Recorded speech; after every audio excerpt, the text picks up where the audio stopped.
business, lifestyle, global sales, trends, learnings. stories Welcome to the Global Real Estate Podcast with Chris Gill.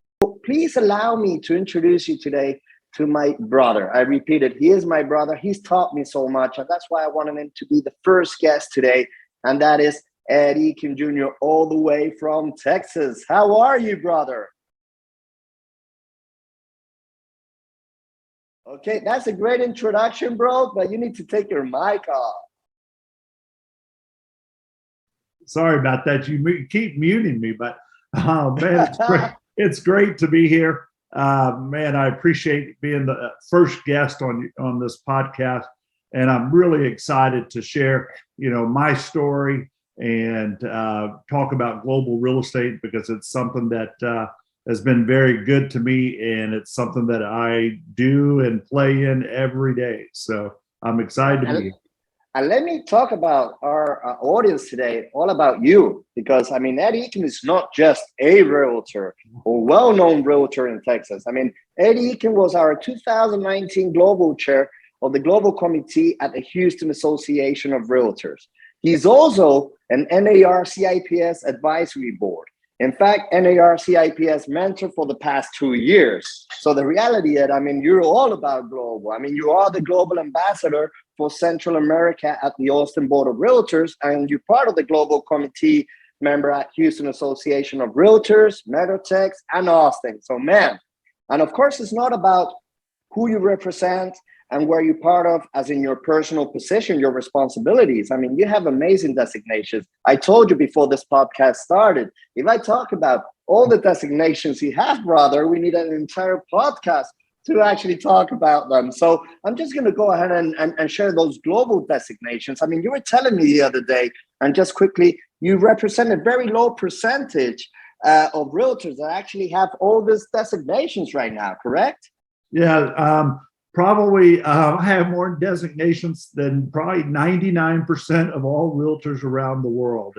And I can say that because one of them is the CRS, which is the Certified Residential Specialist. Only the top 2% of realtors have the qualifications to earn that. And then, of course, my favorite designation out of all of them is CIPS, Certified International Property Specialist. And that was my first designation. And hopefully nobody's listening from the other designations. CIPS is my favorite. Perfect. And when did you become a CIPS, Ed? Yeah, CIPS is an NAR designation. It's a 5-day class, and now they've just added an extra day that's on an elective. But it's 5 days on different subjects, such as real estate in America, such as real estate in Central America, Europe. Now they just added one for Africa. So it's a 5-day class. Approximate cost is $600. And then there's some qualifications that you have to have, such as doing an international transaction or speaking a language. It's a point system. So you have to get 100 points, and that's how you earn it. Wow, that's amazing. And I congratulate you, because I think certifications are a key element to actually jump into global real estate. And I think besides the actual CIPS, which is tremendous and is huge, you also have another designation which came out when I saw it. I said, man, this is so important as well for global real estate, which is a resort and second home specialist. At the end of the day, great part of the segment within global real estate is all about second home. So tell me a bit about that.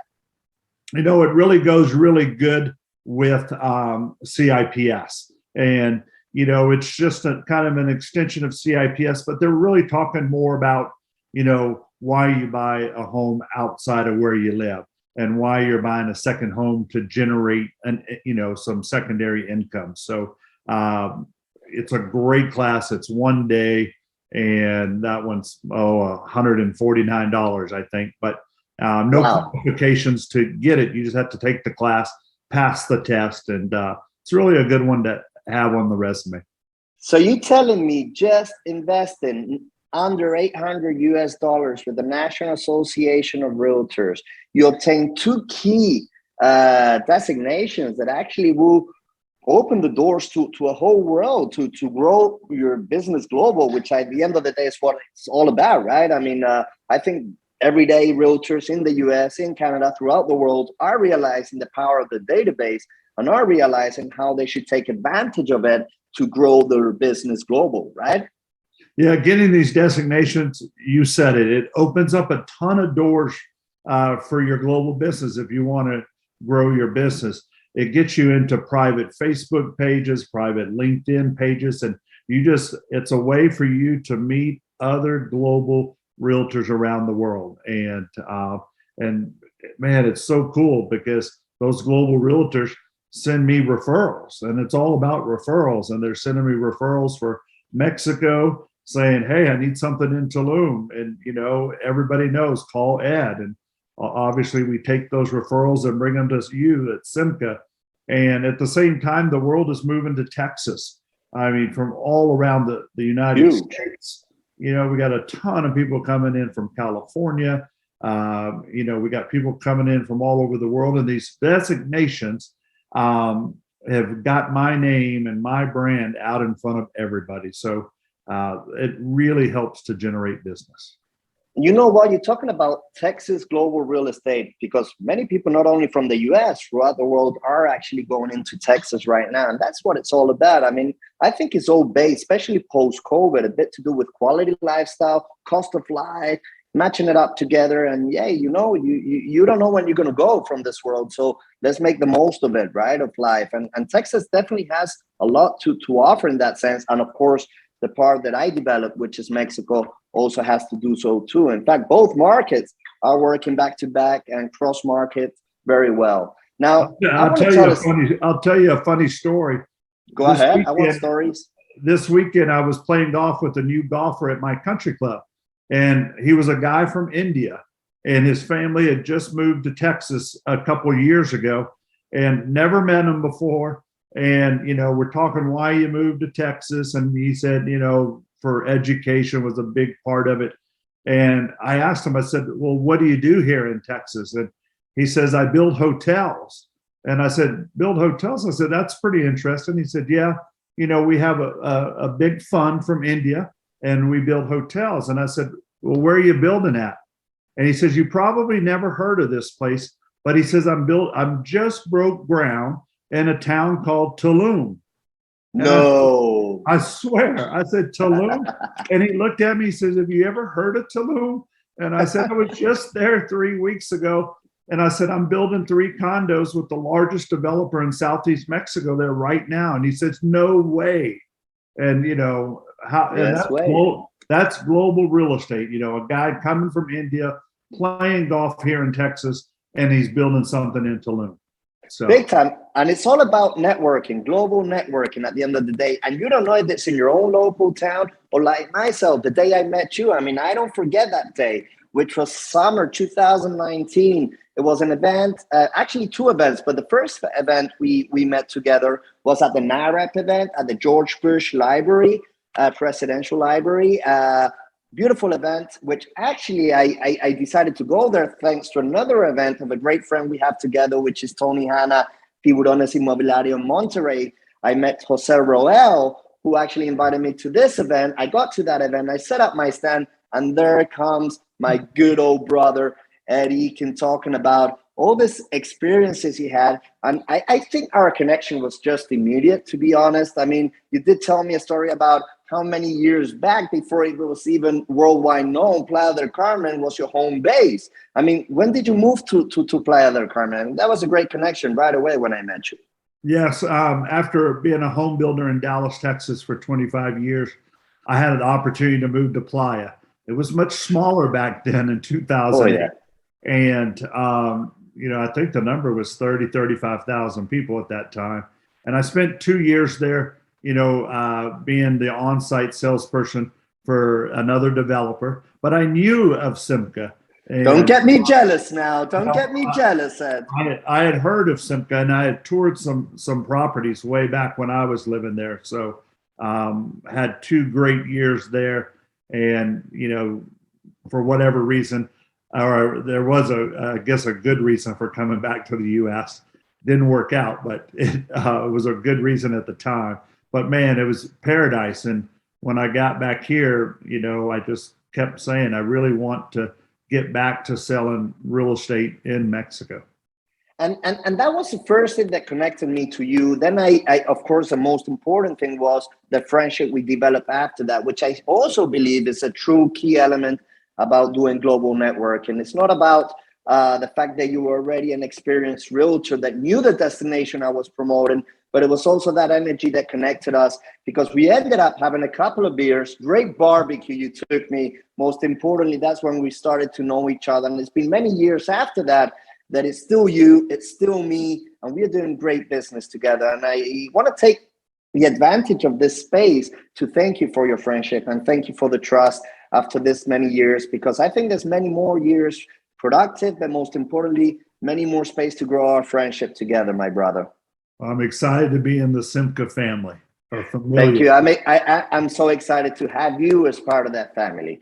Now, before we continue, I would like to make a couple of key questions I created for you. I don't want it to be an interview for sure. I want it to be a chat, but I think I really want to touch those soft points within your big heart to make sure realtors that are listening to us today realize how easy it is today, but at the same time, how challenging it can become, depending on how you go around different key points of global real estate through an expert like yourself. But before I do that, I want to make sure that those people listening to us today at the Facebook channel we have, make sure you make comments. We're going to have many podcasts coming up, talking with other key elements, other key people that have a lot of stories, a lot of tips to share with us. And I want to know what you want to know about real estate. I want to know if your business is not yet a global real estate business and you want to grow it global and you want to find out how. I want to know if you've been many years in the global real estate market and what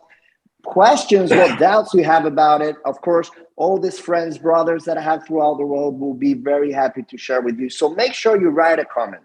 Those of you listening to our podcast on Spotify, Apple Podcasts, or even in YouTube channel, just make sure you follow up that famous little bell there. Just make sure you click it. That way you get known a little message of our next podcast, which I'm hoping to be at least 2 times a month to make sure we keep you updated with the latest trends. But you know what, Ed? I want to go into those questions with you, my brother, because I know you got the right answer for them. And one of them is actually going back steps, kind of the first day or even a few weeks before we decided to become a realtor. What actually makes you passionate about our industry, the real estate industry, and maybe what makes you passionate about global real estate? Why did you decide to be part of it? Yep. So after being a home builder for a long time, man, I always really liked delivering that home at the end of the deal and seeing, the emotions and all the excitement about moving into a new home. And then with that, just becoming friends. I've always became friends with all of my clients. So it was a friendship during the building process. Then they move in and it's been friendships ever since then. And some of these clients, well, now they're friends or they're like family. So that was always a fun thing for me to see and be a part of. And I fell into the real estate, deal when the home building market crashed here. I kind of just fell into real estate and I was really getting to see the same thing. And it was the same process. Get somebody through from start to finish on buying a piece of real estate and becoming their friend and being their friends for life. And then God put me in paradise. I landed in Playa del Carmen, Mexico. And I said, oh my God, this is what I love. And the opportunity to share the dream, share the story of a golf course community located on one of the prettiest beaches in the world. Man, I couldn't have had a better, opportunity. And I think that comes back to my dad that is no longer around. He was a huge beach person, loved walking down the beach as the sun was coming up, loved walking down the beach as the sun was going down, and in between those playing golf. So, it's something that's been in me for a long time. And I thank God every day that I'm blessed to do something that I absolutely love. And I think I saw that when I met you. I said, man, this guy is so passionate. And, we've discussed on many occasions, about your passionate attitudes of of SIMCA and all the wonderful opportunities. And, I feel the same way about SIMCA and real estate. You know what? You just said something that totally connects us, which is all about energy. I mean, trust is something that's so important. I think is the number one factor when you do international transactions. I mean, you're used to what you do at home. You hear local people talking about local people. It's easy kind of in a way to do a due diligence. But when you're talking about cross-border investments, cross-border purchases for a second home, retirement, trust is more difficult to gain. And most importantly, it takes longer time. So patience, it's always a key element for this kind of transactions. But also, I think what's important about this is also getting close to associations. I think they kind of shortcut that process.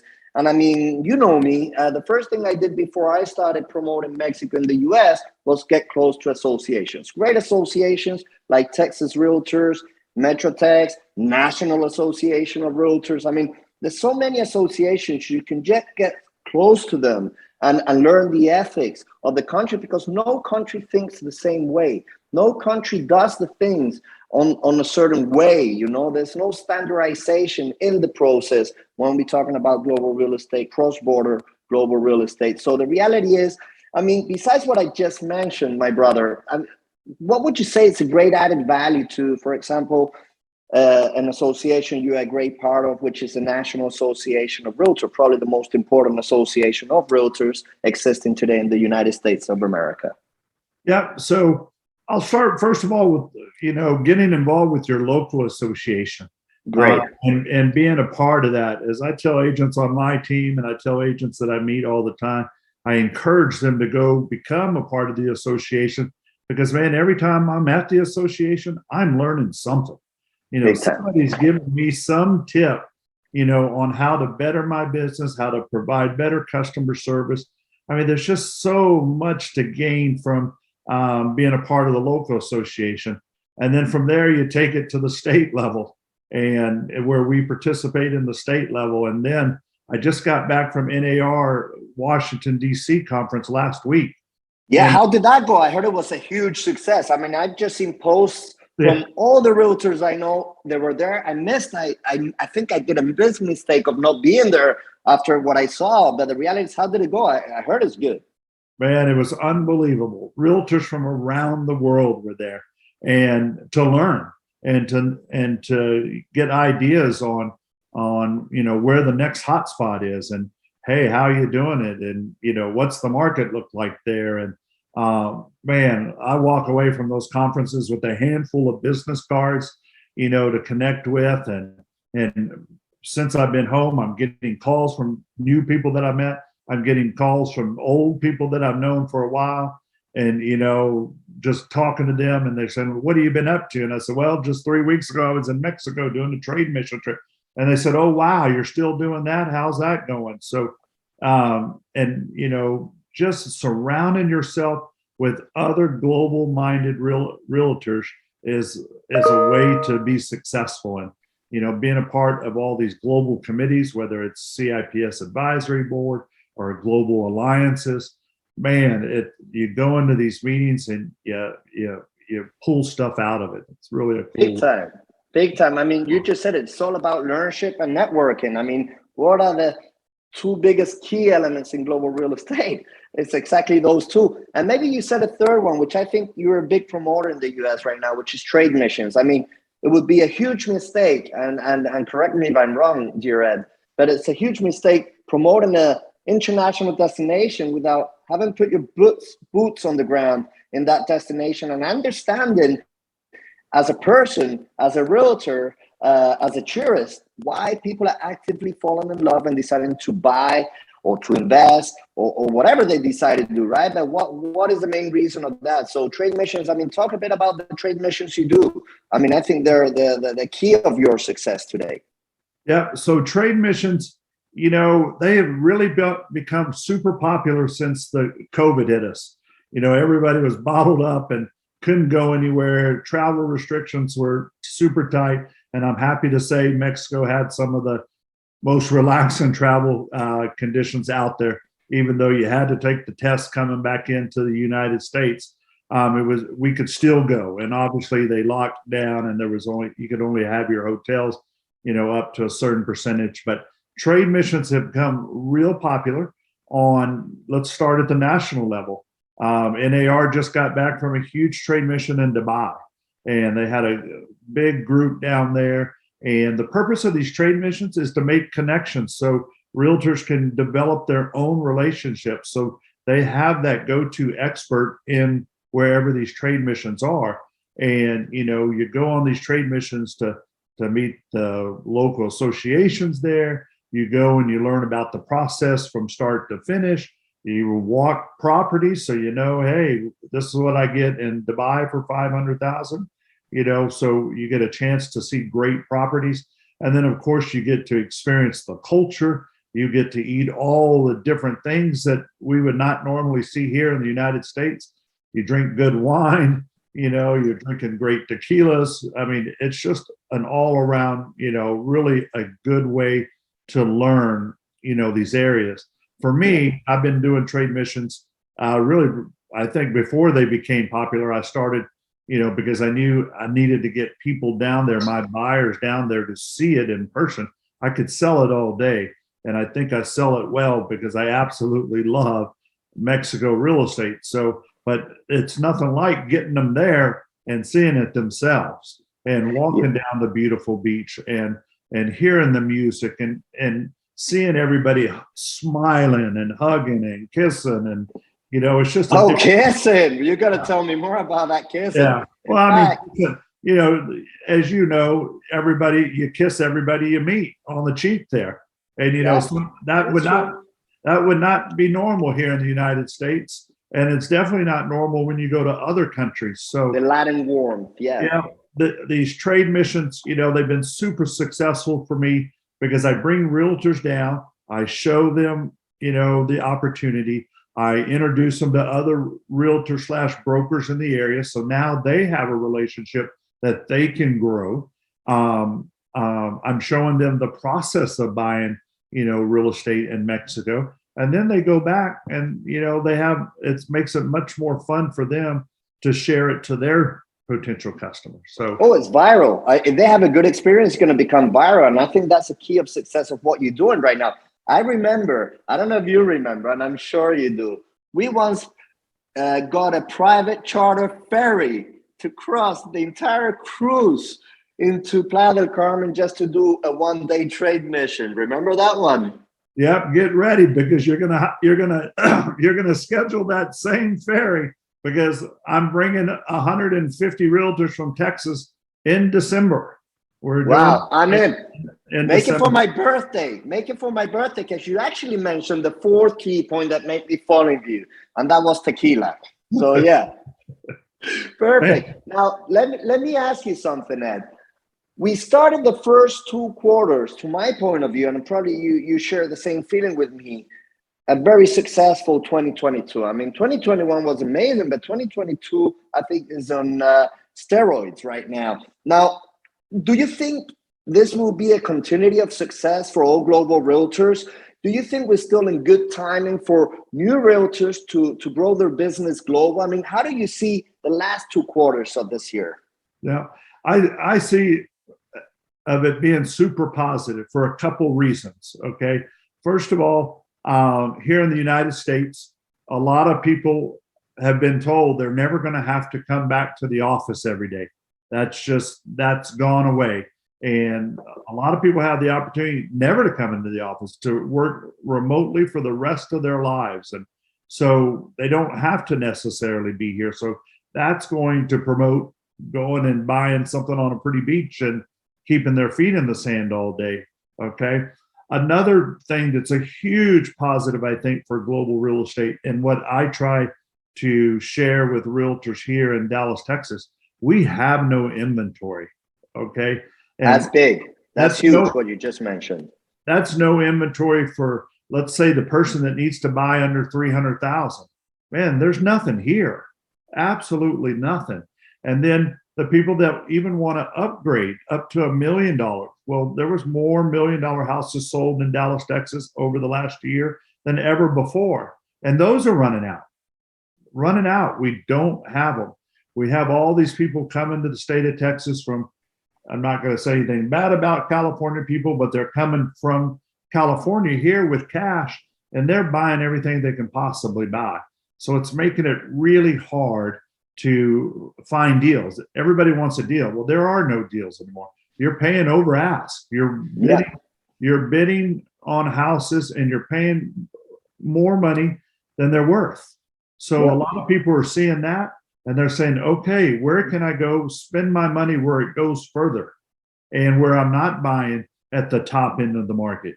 Okay. Because we're buying right now in Texas at the top end. And people I share, oh man, you can get this in Playa del Carmen, Mexico, and you're 2 blocks from the beach, and you do it for half what you're thinking about here. And you got a rooftop pool, and you got 500 restaurants you can walk to in 5 minutes. They're like, oh wow, I have to see it. So, and you get a return of it, which is great too, right? No, absolutely. Here finding Airbnbs are harder to find, properties that you actually can Airbnb. And, when you do find them, they're asking a lot of money. So the returns aren't anywhere as good. And here again, I'm working with a bunch of California buyers. They're looking for properties that they can rent. And they look at the prices and they say, man, I can't recover, and I'm saying, well, if this doesn't work for you, maybe I should show you something in Tulum, come be my neighbor. So, and I tell you what, you mentioned something that I don't just think, and I just been in New York a few weeks ago, thanks to your recommendation, by the way. Thank you for that. The reality is, I think it's throughout the U.S. There's a huge inventory crisis going on right now. And there is a segment within real estate. I mean, whoever wants a permanent residence, they want to live in the city they want to live. But people that are actively seeking for passive income, investors in general, are finding a challenge to find property in the hometown or even within the country. And now global real estate is kind of the solution, exactly by the keywords you've been mentioning a few seconds ago. So I personally think like you, brother. I think global real estate is huge. And those realtors listening to us today should be starting seriously thinking about growing their business global. I mean, what do you think about that? Absolutely. I hosted a happy hour last night and listened to people, how many people are having problems. They can't find listings. They can't find houses for their buyers. They're getting outbid all the time. And here again, I was suggesting last night, how would you like me to teach you how to add a niche to your business? And wow. Like, what are you talking about? And, I give them my 2-minute elevator speech on global real estate. They're like, when can we meet? When can I come and sit in your office and learn what you're saying? And man, there's a huge opportunity to do it. That's great. And, for me, it's been easy for me because I'm blessed to work with awesome developers, and thank you. And I share that every day. So, and you know what? So we do believe the same thing. The next 2 quarters of this year, and probably hopefully more quarters ahead of that, are actually going to be complete success. I feel that way too, brother. Now, let me get you into a difficult situation. Out of all the cities you actually promote, which are your top 3 favorite destinations and why? No pressure here. Look at my eyes. No pressure. First of all, I'm going to say, the top 2, are definitely in Mexico. Obviously, I'm buying in Tulum, so I'm a huge fan of Tulum and Playa and the whole Riviera Maya. I love the lifestyle. I love the vibe walking down the street, and I'm super excited about everything that's coming that way. The train that's going to be built, the international airport in Tulum, all that stuff is going to be super exciting for the area. And when I lived in Playa, I got to see, and I knew at the time when I was living in Playa was going to become big. And, I was there when it was small, and look at it now. And I look at Tulum, and I know Tulum's going to do what Playa did, if not bigger and better, because of all the space they have and having an airport there. So, that area for sure is on my favorite list. Cabo, here again, I sell real estate in Cabo. I'm a huge golfer. It's got the best golf in the world. It And does. they have stuff that's not in Playa, such as elevation changes. The elevation changes are massive. I have to say Cabo's number 2, his favorite city. And I really like living in Dallas. We got a great mix of people here from around the world. We have great golf, great food. And from our international airport, we can fly just about anywhere direct. And I live all of 15 minutes away from the airport. And that's a beautiful thing. And you got a good football team too, which we're little home of the Dallas growing Cowboys. And oh, by the way, we're 3-3 and the Dallas Mavericks. We're going to beat the Phoenix Suns tomorrow, I think. So, that's another thing that I do like about Dallas/Texas is really our professional sports. Big time. And you know what? I love Dallas too. And I not only find a niche of opportunity for us developers in Mexico to find a source of clients and find, in fact, even better partners to help us promote within the country, within the state, or within the city. The reality is that's why we are planning, as you know, a good road trip, brother. So I'm really looking forward to that road trip, probably June, maybe July. But this summer, we will be there. Chris Gill will be there talking about paradise with my brother, Ed. So quick note, in fact, if you're listening to this and you're in that area, Dallas, Austin, or Houston, just write us down a comment. We'll definitely make sure we connect and show you what's happening in Southeast Mexico, which is the main purpose of our trip. So that's great, my brother. Now, for those realtors out there, those realtors you know that maybe they're just beginning on the business, they're just beginning global real estate, even in just real estate, what is kind of the tips you would give them in order to identify a ready-to-purchase buyer versus the buyer that's trying to just only on that discovery stage? It's not just ready to buy. I mean, how would you identify that? And I'm sure you got the answer for that. And how would you deal with those two different types of buyers? Because no one's saying that second kind of person is not a buyer. Maybe not now, but in the future. So, I mean, what tips would you share with us today? Right. So, I find it super easy to bring real estate into my conversations when I meet people that I don't know. It doesn't take long. And I'm talking about real estate here locally. And then, I'm raising my hand and saying, talking about beachfront properties or, ranches in East Texas. I find it really pretty easy to bring that into my conversation. Some people have problems with that. So, I would just say start easy, into that conversation and build on what their answers are. And, it's a fact that people move like every 3.5 years. So maybe they aren't ready today to buy a house in Mexico, but in 3.5 years, they very well could be. And depending on the current situation here and what happens in the US, that may be sped up just a little bit. So, my tip is to always, keep in communication, with your sphere, okay? Because your sphere is really your gold mine for finding clients. So, man, we work really hard. I put somebody into my system, and then I'm reaching out to them once a month with a fun little email talking about a video email, talking about stuff, real estate stuff for the most part. But I'm just trying to stay on top of mind. Okay. And then my past customers, I have what we call a VIP program. So my past customers, once a quarter are getting something in the mail from me. And it might be something as silly as I've come to Mexico often and brought you rubs for your barbecue. Okay. I'll send a jar of rub to all my VIP, people once a quarter. I'll send a thing of honey, a special type of honey to, everybody. And, I put a little card on it.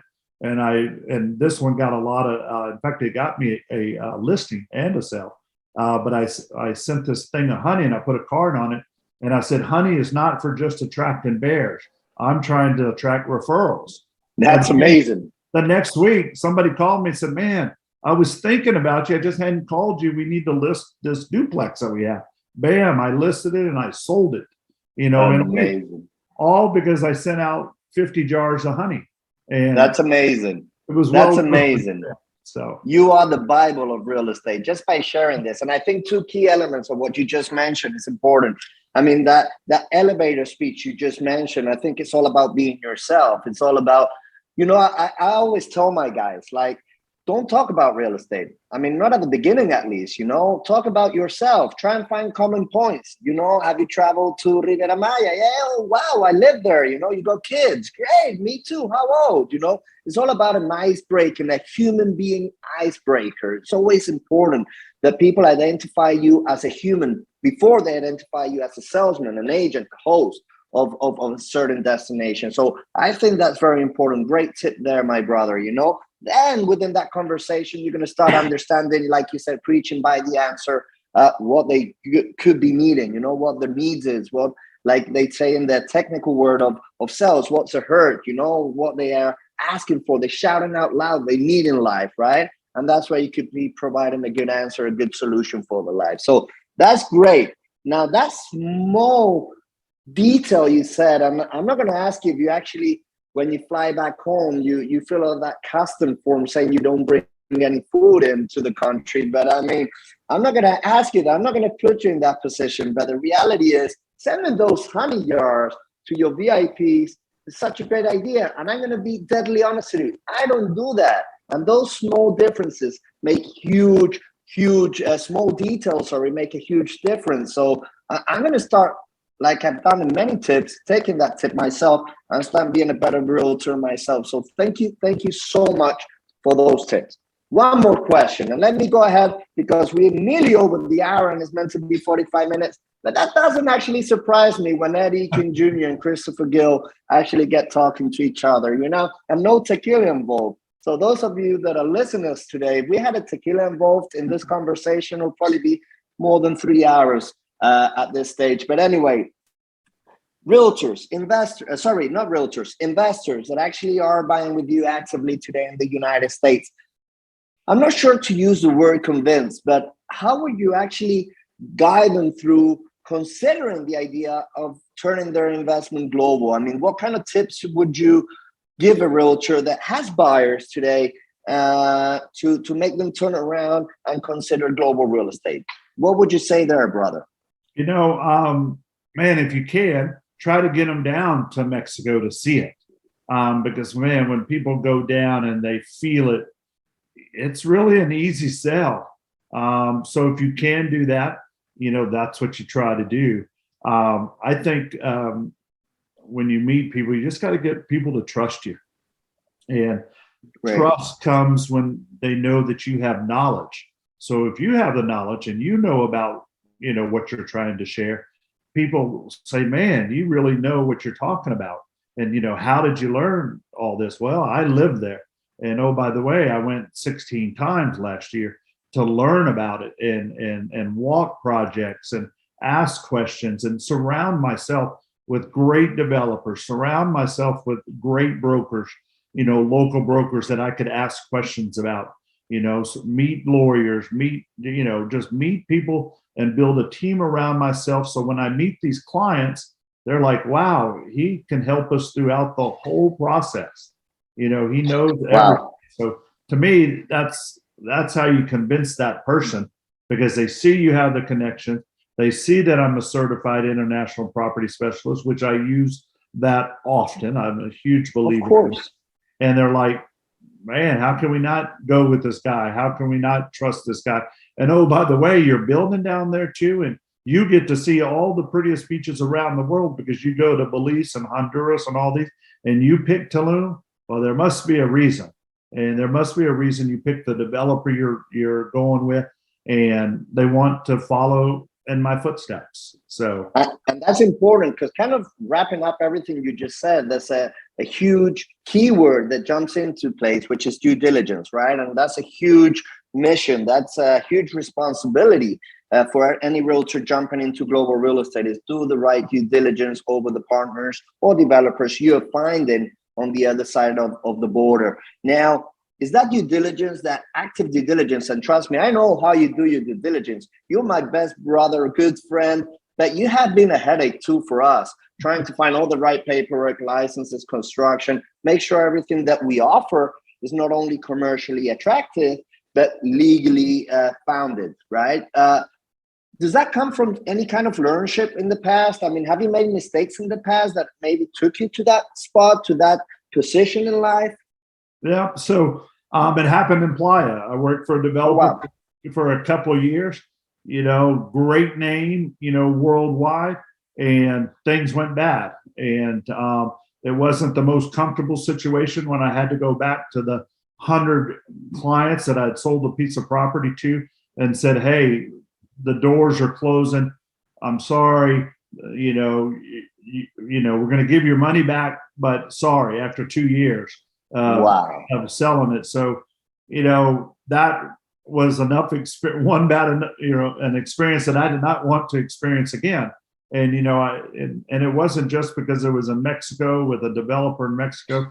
I have run into some of those right here in Dallas, Texas.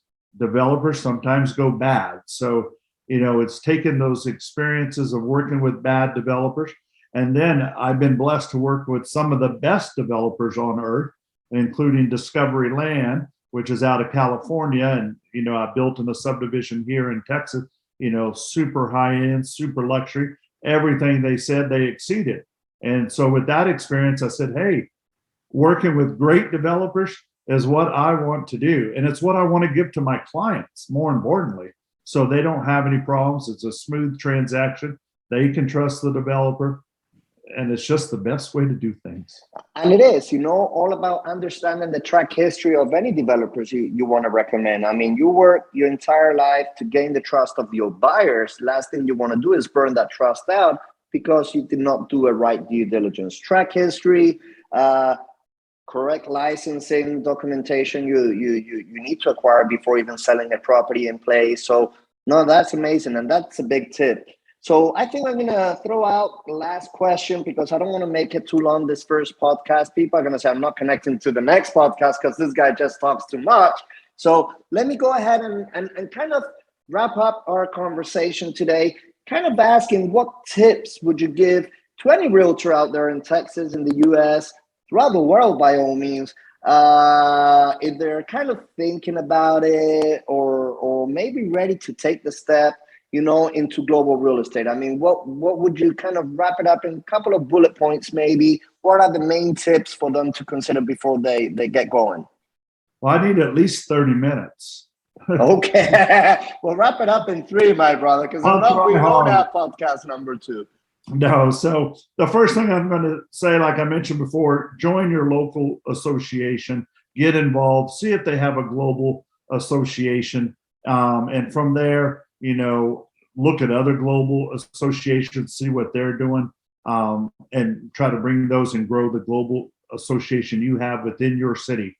Afterwards, go jump on the but your state global committee if you want to go into global real estate. I just applied for global committees at our state level. The final day to apply was today, or actually it was for NAR today. So you go from state level to getting involved at the NAR level and jump on committees. And like I said, today, or actually last night at midnight, I was filling out my applications and asking for recommendations because the cutoff's today at 5:00. So get involved there and then go attend conferences, your state conferences, huge your NAR conferences, because man, you're running into people like yourself. You're running into people from Bermuda, from Africa, from all over Europe. Dubai, in Santiago, we have the Sheikh from Dubai. Dubai is there like crazy. Unfortunately, on this last one, Ukraine was a big player in the deal here because NAR's developed a great relationship with that association. But I mean, it was really cool to listen to the story. They had us all in tears with what was happening, but it's a family. The real estate, there's a big real estate family, and most people want to help and help you grow. And you just got to go jump in it and raise your hand, ask questions. And you do that here in the United States. And then when you want to take your place or your business globally, where do you want to go? And if it's Mexico, man, go see Mexico, go spend time in Mexico. If it's Europe, you go to Europe and you go to these places, and then you go to the conferences like AMPI's having. And AMPI, for those that don't know what AMPI is the NAR of Mexico. Well, just like you go to conferences here, you go to those AMPI conferences. Austin Board of Realtors, we're going to Ireland and meeting that association. Why? Because we're the Ambassador Association for Ireland. So a bunch of us are going to go there and learn about real estate there and meet the association. That's how you grow your global business. And you have to get your CIPS. I'm going to end designation. Important. That designation, if you want to go global, get your CIPS. It will open a lot of doors. You're going to meet thousands of people. And there's a little less than 4,000 CIPSs from around the country. Okay. Or from not around the country, around the globe. So, wow. Get that. It will open up doors for referrals. It's so much more fun to travel when you have a fellow realtor you can go have a cup of coffee with, wherever that may be. And get your CIPS. Big time. No, wow. So, I mean, that pretty much says it all. And patience, I suppose, because you need to network, definitely in the best events. You need to have your designation. You need to be your true self. You need to adapt to circumstances. I mean, you just mentioned Ukraine, how things have changed since we last were hearing them, I mean, every day the world is changing, and that's a reality to adapt in. But patience, I think patience is huge. You do not build up trust in 24 hours. You just won't. In fact, you won't do it in a year. You need to constantly doing what you just advised year after year. And suddenly, from nowhere, the fruit will bloom. All the fruit of all that effort you seeded along those years. And we're not talking about 10 years. We're not talking about 5 years, but certainly about 1 to 3 years is at least the time that people get to know you well and realize you're constant in your words, you're constant in your ethic code, you're constant in what the message you're throwing out there and the opportunity you offering. And of course, that's where business relationship comes in place. But before, remember, is friendship. And I think that's how we started this conversation. It's all about building up friendship within that networking. And friend, brother, I have not enough words to thank you for being with us today. This first podcast, I was nervous at the beginning. When have you seen me nervous before? But the reality is, I knew in your hands it would be smooth, it would be easy, because talking to a friend, talking to a brother is always that way. So guys listening to us, once again, if you're watching us in YouTube, if you're in Spotify or following us by Apple Podcasts, just make sure you click on that follow. Many podcasts like this ones are coming up today. If you are actively seeing this podcast today in Facebook, leave your comments. We want to know what you want to hear. Make sure you share with us your experience. If you heard something you liked or you may not like of what we said today, let us know. It's always good to have a conversation, listen to constructive comments, and learn from you too. It's not about experts, it's about experience too. And you may not be a long time in the market, but you may have lived an experience that you want to share, or you may want to learn how to go around it. So that's what this podcast is really all about. And of course, every podcast is going to have a key person that from a different part of the world, sharing the knowledge, sharing the experience, giving tips. And that's the idea. In fact, next podcast, I'm thinking about, actually, you mentioned a word that kind of made me get going, trade missions. Next podcast, we'll have a little raffle going on there to make sure we have a free chill out weekend for you to get to discover the fourth largest, most important real estate market in the global real estate industry today, which is, of course, Riviera Maya. So I'm throwing in that now. So make sure you follow us so you jump into that second podcast and you may just be a winner of that free chill out weekend. Brother, thank you. Thank you so much. This has been amazing to have you on my first show, a show aimed to make sure people grow global their business. That's what it's all about. Global real estate, I said it at the beginning and I say it again, is the future. So thank you, brother. Any words before you go? Yeah, but I just want to tell everybody, if I can ever help, you grow your global business, got a question, man, feel free to reach out to me, either email or phone number, give me a call. I want to thank you, Chris, and SIMCA and everything that you do for my clients and myself. Man, it's always a ton of fun to, work with your entire team. And, we did really talk about your team, but you have a great team. They're always on the spot and helping me and helping my clients. And we appreciate it. You make us look good. And hopefully I'm doing the same for SIMCA. So thanks for the invite. And I'm going to be on the next podcast because I want to win that chill out weekend. So you better be, brother. You follow me in every single Zoom podcast conference I do. That's my brother, Ed Eakin, backing up my words with his own experience. Thank you very much, Ed. God bless you. And I love you a lot. Let's continue business productive, but most importantly, let's continue with our friendship growing every day because you're just an amazing person. Most importantly, an amazing global realtor. Well, thank you very much. Have a beautiful day, brother. Adios. Adios, amigo.